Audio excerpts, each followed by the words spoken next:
국회 출입하고 있는 정태진 정치부 정태진 기자와 정치권 소식 자세히 나눠보겠습니다. 어서 오십시오. 정 기자 일산 저희가 몇 번 전해드리긴 했었는데 윤석열 대통령이 곧 어떤 대국민 메시지를 내놓는다면서요. 네, 그렇습니다. 윤석열 대통령이 설 연휴 이틀 전인 오는 7일에 KBS와 신년 대담을 할 것으로 전해졌습니다.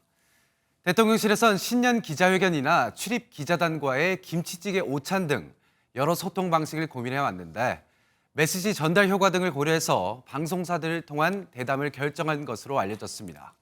대담은 모레 4일 사전 녹화를 하는 방식으로 진행될 것으로 보입니다. 네, 대통령이 어떤 메시지를 내놓을지가 가장 큰 관심인데 어떤 내용이 좀 예상이 됩니까? 우선 새해를 맞아서 국정 운영 방향을 제시하고 네. 역점 정책 사업을 홍보할 걸로 보입니다. 이 자리에서 김건희 여사를 둘러싼 논란, 명품 가방 수수 의혹 등에 대한 입장도 직접 설명할 걸로 보입니다. 이와 더불어서 제2부속실 설치나 특별감찰관 임명 등 제도적 보완 장치를 제시할 가능성도 배제할 수는 없습니다. 윤 대통령은 취임 100일 기자회견을 진행한 후 약 1년 6개월간 기자회견을 하지 않았고 지난해 새해에는 한 언론사 단독 인터뷰를 통해서 국정 운영 구상을 밝힌 바 있습니다. 네, 이번에는 국회 소식 한번 짚어보겠습니다. 어제 여야 대표가 모두 경북 문경의 이 화재 현장 찾았다면서요. 한동훈 국민의힘 비상대책위원장은 오전 비대위회의를 끝내자마자 이후 일정을 취소하고 바로 문경 화재 현장으로 내려갔고요.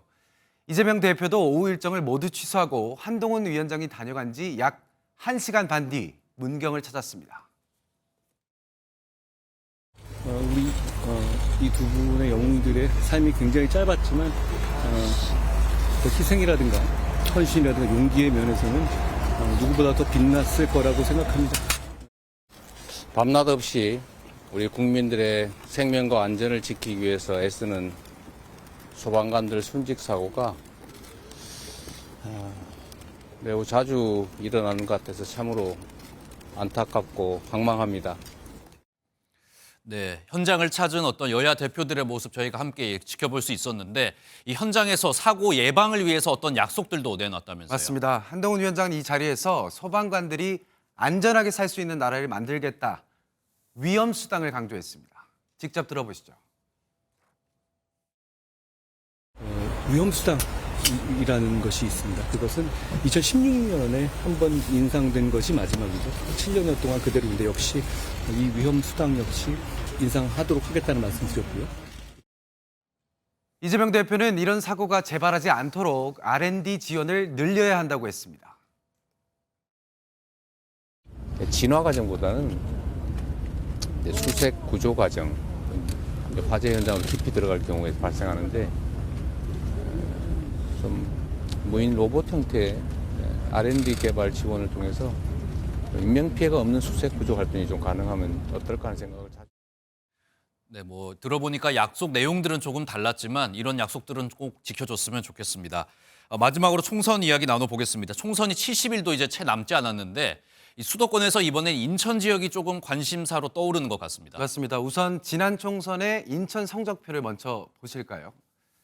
미래통합당이 한석, 무소속 한석, 나머지 11석은 모두 더불어민주당이 석권했습니다. 하지만 국민의힘에선 최근 민주당에서 터진 악재, 그러니까 돈봉투 사건을 예의주시하고 있습니다. 돈봉투 사건으로 송영길 의원 지역구 곳곳이 무주공산이 될 가능성 커지고 있는데요. 당장 윤관석 의원이 1심에서 실형을 선고받았고 이성만, 허종식 의원도 수사 선상에 올랐습니다. 이 때문에 국민의힘은 탈환을, 민주당은 수성을 지상과제로 삼고 있습니다. 그동안 인천 지역의 판세는 여권의 험지로 분류됐었는데 이번 총선에서 변화가 생길 수 있을지 주목됩니다. 네, 오늘 말씀 여기까지 듣겠습니다. 지금까지 정치부 정태진 기자였습니다.